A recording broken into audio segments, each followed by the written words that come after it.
Let me begin by congratulating President-elect Trump and his team on their victory. And I want to make it clear that Washington, D.C. is prepared to welcome the new administration, and we are committed to ensuring a smooth and collaborative transition. Washington, D.C., of course, is like no other place in America. We are a thriving, well-run community of D.C. residents, families, businesses, and over 25 million people visiting us every single year. We're also the proud seat of the federal government. And as the nation's capital, we are proud to represent around the world that we represent the strength and resilience of the American democracy. So we know that we can work together with the Trump administration to live up to our shared promise, and that is to ensure that Washington, D.C. remains the best city in the world. So we welcome discussions with the incoming administration about the federal workforce, as well as economic development strategies for federal buildings and parks in Washington, D.C. The district is, of course, home to some of the nation's most iconic landmarks and public spaces, and many of which are federal properties. So by developing a collaborative approach to maintaining and enhancing these spaces, we can ensure that they remain beautiful and accessible for all of the visitors to the nation's capital. And as you know, preparations for the upcoming presidential inauguration are ongoing. This event is certainly a celebration, but it's more than that.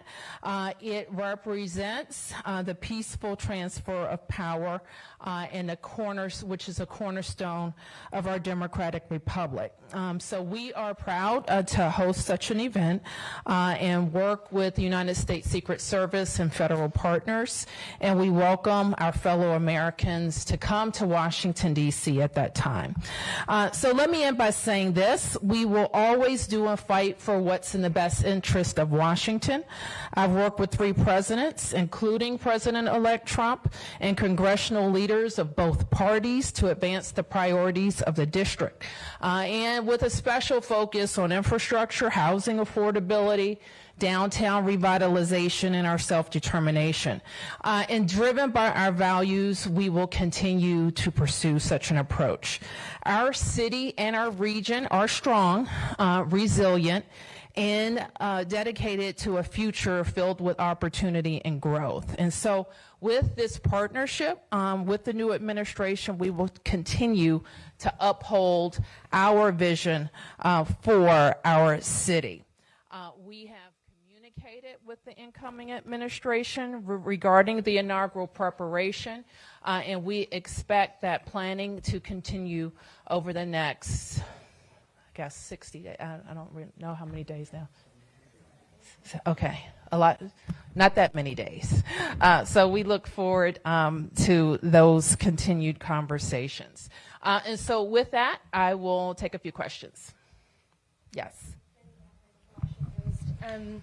Have you spoken with President-elect Trump, or do you plan to speak with him?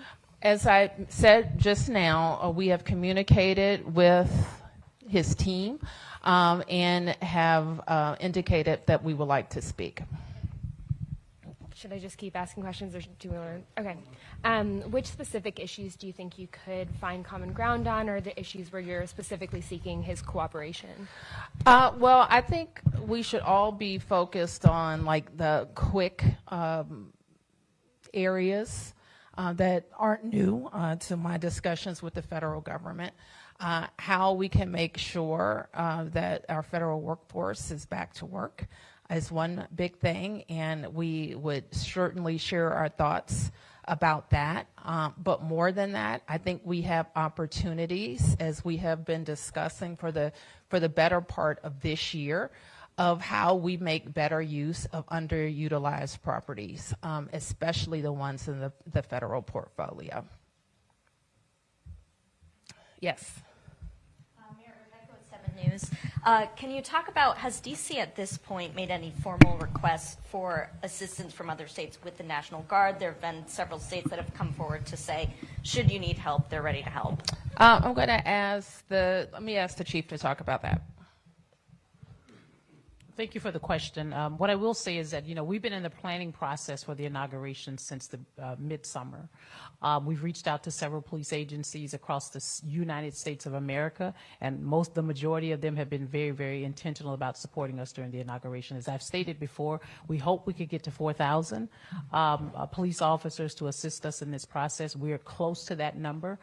We do have other agencies who are continuing to reach out to us, and as they reach out, we will accept their request to provide mutual aid support for the District of Columbia during the inauguration process. And a follow-up to that, can you paint a picture what you can say as far as the safety and security efforts that are ongoing and what we can expect leading up to Inauguration Day? Well, I mean, we still have another process to go. We have the certification of the election, and then we have the inauguration itself. And certainly working with the D.C. government agencies such as HCEMA, Fire and EMS, OUC, which are the parameters and the nerve center here for the District of Columbia, we continue to prepare with our internal agencies on a regular basis. With our federal partners, we've been meeting with them on a bi-weekly basis and sometimes a weekly basis to determine what intelligence information we may be gathering that may arise not just here in D.C. but across the U.S. And we will continue with those efforts as we progress into the certification of the election as well as the inauguration. Yes, sir. Question for Mayor Bowser. Yeah. What contingency plans are in place in case the president-elect, once he is president, is not too cooperative with you? We continue to do what we've done with all of the presidents, congressional leaderships, and other people that work with the District of Columbia. And so those are strategies that have worked well for us. You want to delve into those strategies? I mean, I don't know that I can talk about all of the ways that we work with different leaders, but we have an Office of Intergovernmental Affairs in the district, and we are doing intergovernmental work every day of the year. And as far as the legislative branch, given the recalibration next year, what inroads are you trying to make, on the Hill to stop further intrusion on local affairs? Those conversations are ongoing, and we will plan early on when I was mayor, I would host a new members reception, and we are going to consider that for this incoming session. Yes. I'm asking this question at Scott Taylor 7 News because your office hasn't answered it. Can you explain why no department in the district has a copy of your travel expenses for your trips to Miami in 2022 and Dubai in 2023, and why did you exclude them from your financial disclosure records? We're talking about the inaugural today, and we're happy to get back to you on any other questions. Yep. Mayor Bowser, could you comment on the preparations your administration is making in case President-elect Trump follows through on his many threats to, one, take over the D.C. government? He invokes your name when he talks about taking control from you. And the real likelihood, speaking to Republicans that I've been speaking to over the past few weeks, that while he may not go that far, there's a real likelihood he would do something around public safety, taking over the police department, bringing in National Guard. Can you tell us about your preparations for those two possibilities? Well, Mark, you won't be surprised that we have been discussing and planning for many months in the case that the district has to defend itself and its values. And we will continue those preparations on all regards. In terms of what we should know, that we're still a country of laws, and the district has home rule, and the Congress could change it. They could. That is possible. That is probably, as you mentioned, not a likely occurrence. We have, when we know about threats to our police department, and in a very volatile time, those threats were made. But not executed. So what I think is important for all DC residents to recognize, we're not in a new place. We've been in this place before. And what we have done is we followed the law and we defended ourselves. And that would be our approach in any further occurrence.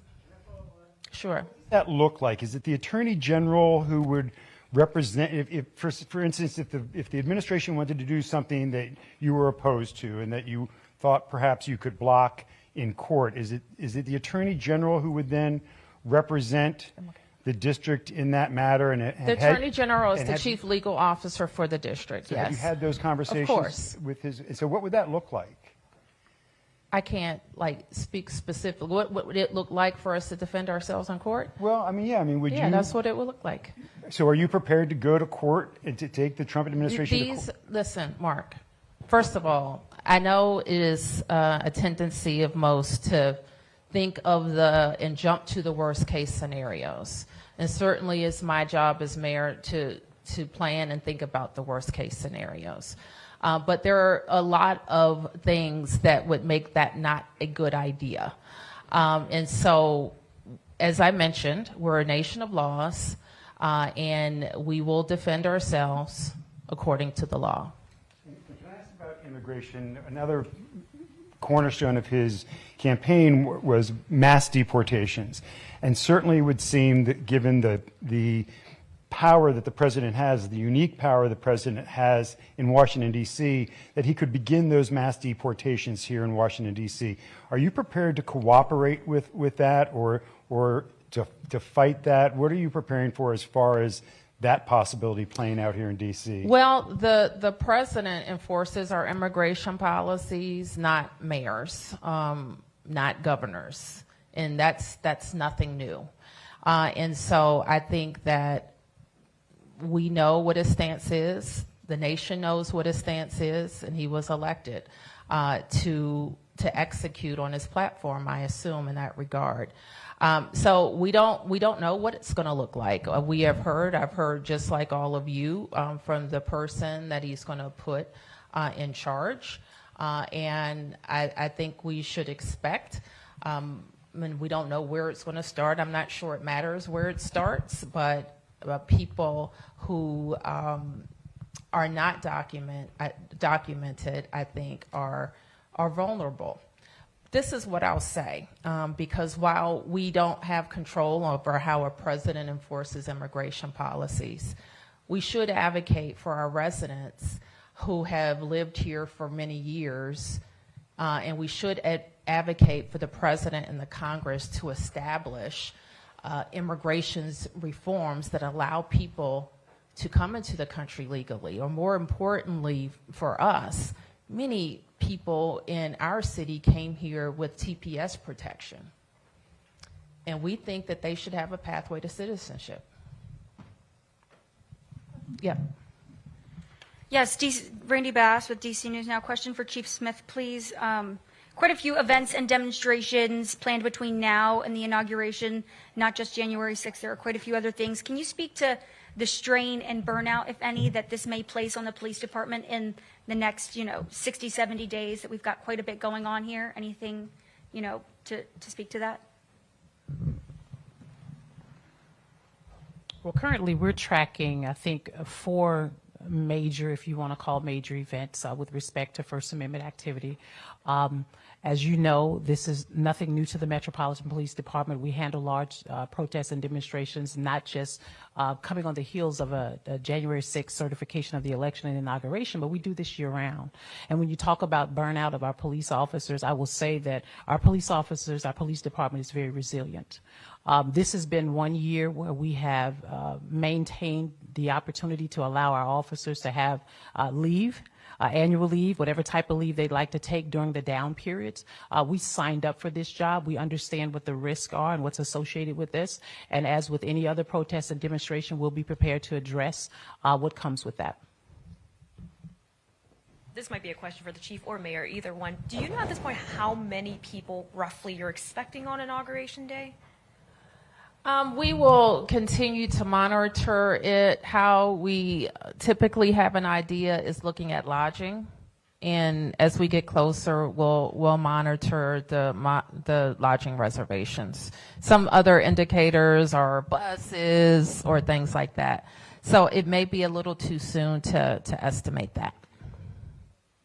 But to your point, this is not the first time DC has held a large-scale event. Is there anything different as a whole in terms of planning, security, that you can speak to at this point? I think the biggest difference has to do with January 6th preparations, the election certification preparations, the kind of security apparatus is structured differently because it's a national special security event. And the inauguration planning, I think, is proceeding as we would expect. Yeah. Raphael with WSA9. Are we still on track for the preemptive request for the National Guard for January 6th and that you had mentioned? We'll send that when we have the type of information that we need. But you're still on track to request that? We probably, as I mentioned, it's a lot goes into determining what we need.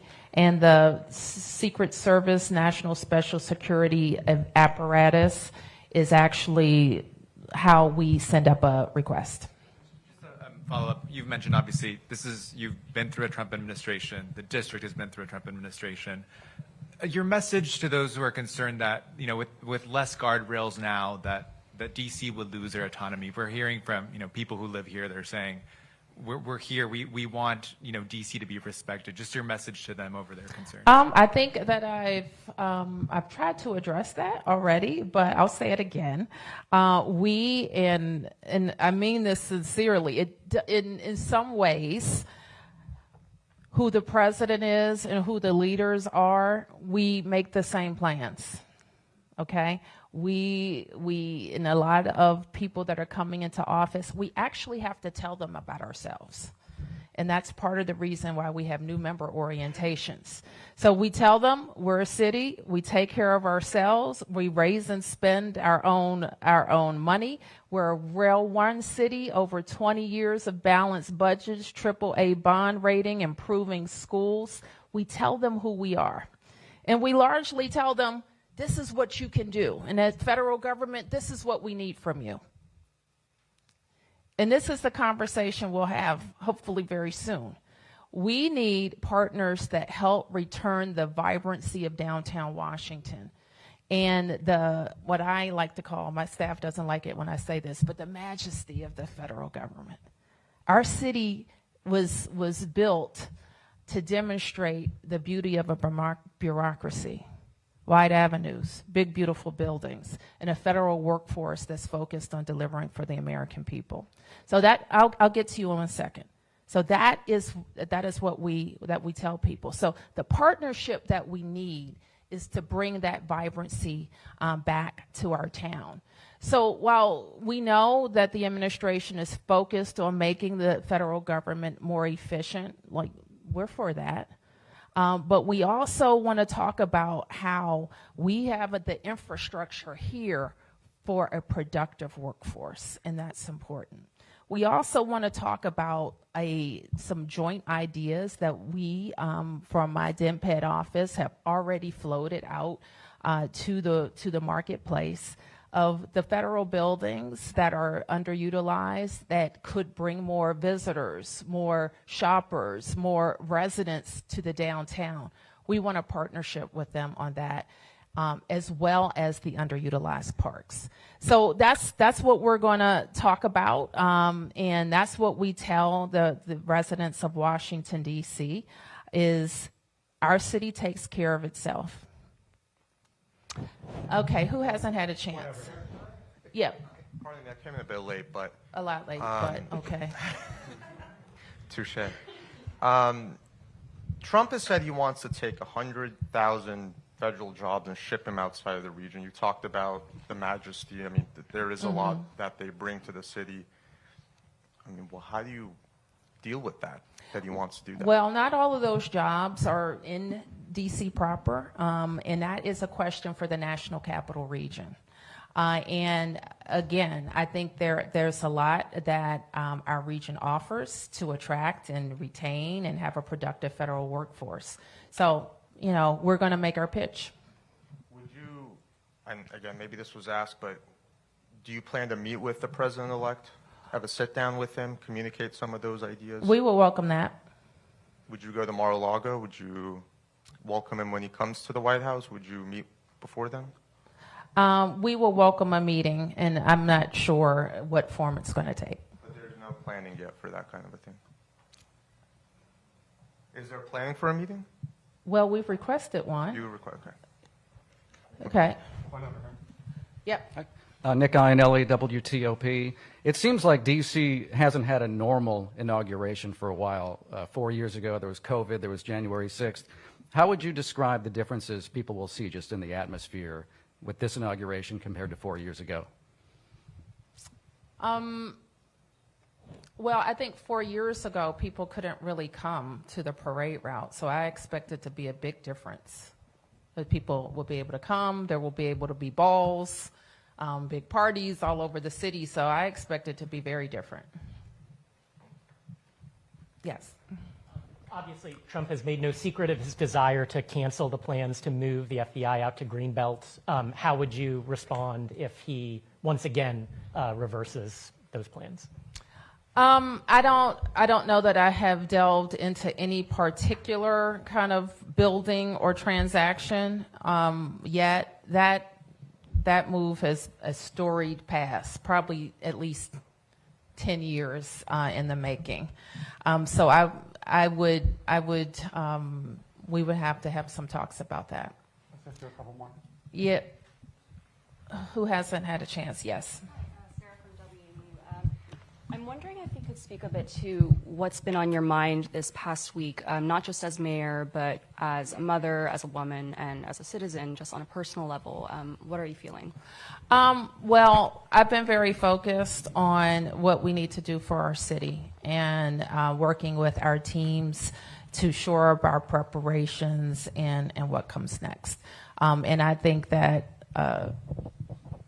that speaks to every other aspect of my life. Yes. Beatrice Peterson, ABC News. President-elect Trump and President Biden will be having a meeting tomorrow. I was wondering, is there going to be any enhanced security postures in the city because of that joint meeting, or any enhanced street closures? I don't know. Probably the president-elect gets the full package now of support, so there's usually street closures related to his movements. Yes.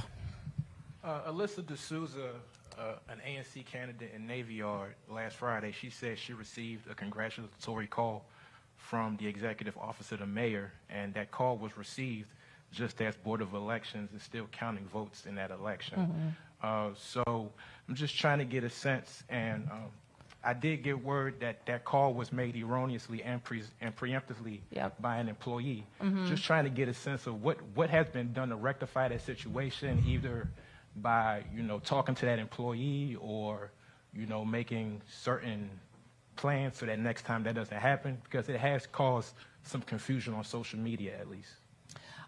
Well, a junior staffer got ahead of himself or herself. I mean, it's really that simple. And so I'm not going to talk about it any further. But as far as rectifying that and putting things in place for the next time, what's coming down the pike as far as preventing that? I don't even think that's worth my time talking about that.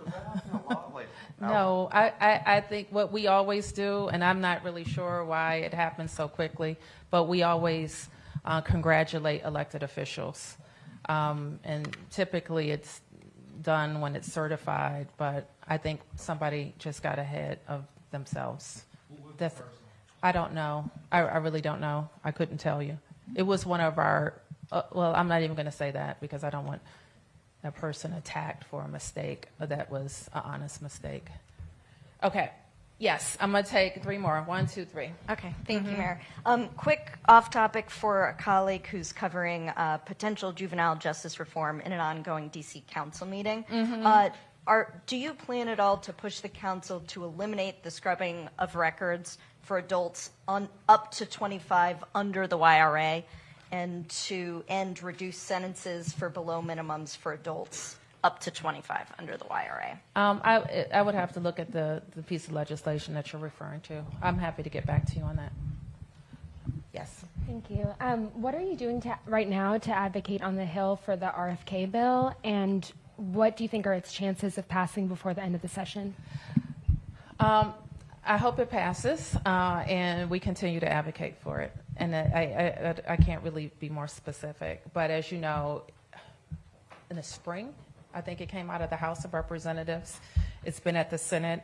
It's gone through regular order, and we hope the Senate is still legislating, and we hope that this gets through the process. I hope it will. It should.